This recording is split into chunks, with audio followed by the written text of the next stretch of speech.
مرحبا أصدقاء حالمة. وصفة اليوم عبارة عن دونت السمسم.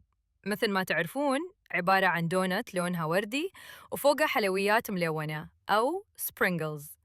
راح نتعلم كيف نسوي دونت بالطريقة الصح وطريقة الصوص الوردي.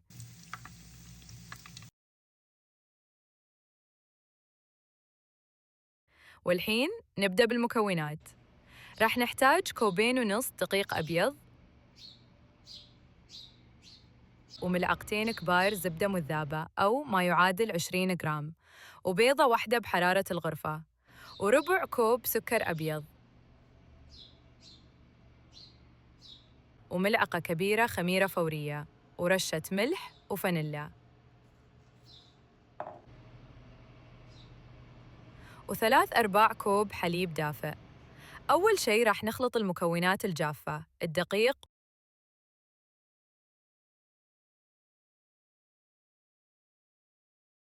وبعدها السكر الأبيض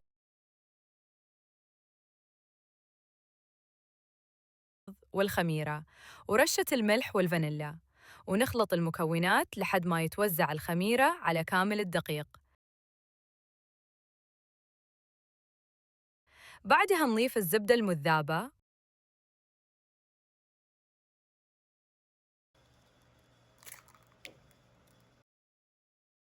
والبيضة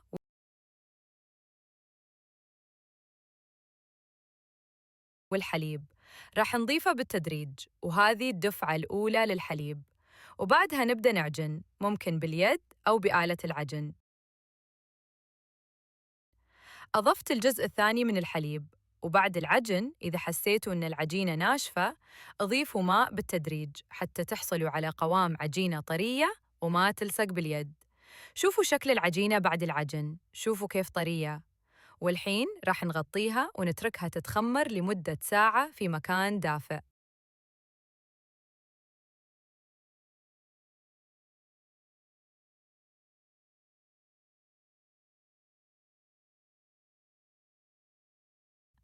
وبعدها راح نبدأ بفرد العجينة بالطريقة هذه، وتكون شوي سميكة مثل كذا، وبعدها نبدأ نقطره بشكل دوائر.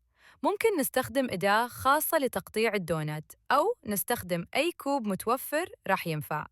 وبعدها عملنا دوائر صغيرة بالنص، وبعدها نتركها تتخمر مرة ثانية لكن لمدة ربع ساعة.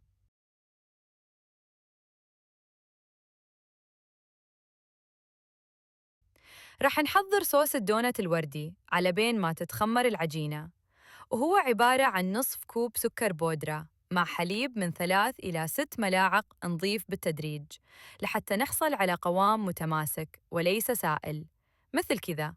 ونضيف لون طعام وردي، بس ما كان متوفر عندي فاستخدمت نقطة من اللون الأحمر. ونخلط. شوفوا هذا لونه النهائي، وهذه القوام مو سائل.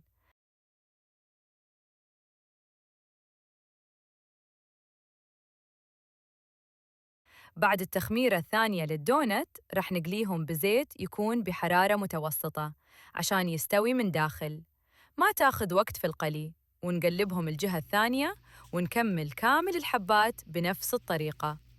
رح نغطي جهة من حبات الدونت في خليط الصوص. طبعاً لون الدونت في البداية فاتح لأنه ما أضفت لون كثير عشان ما يصير اللون أحمر، فسويت أكثر من طبقة من السكر، وبعدها تركتها تنشف شوي وأضفت طبقة ثانية. وفي آخر تغميس استخدمت الملعقة عشان أوزعه عشان يكون اللون أوضح. شوفوا اللون الوردي، وبعدها زينته بهذه الحلويات سبرينجلز. وضروري إنه قبل ما ينشف السكر نضيفهم عشان يمسك في الدونت. شوفوا الشكل النهائي. طبعاً الشكل جداً جميل، مشابه جداً للكرتون، وطعمها أجمل. شوفوا كيف شكلها، ما شاء الله، يجنن.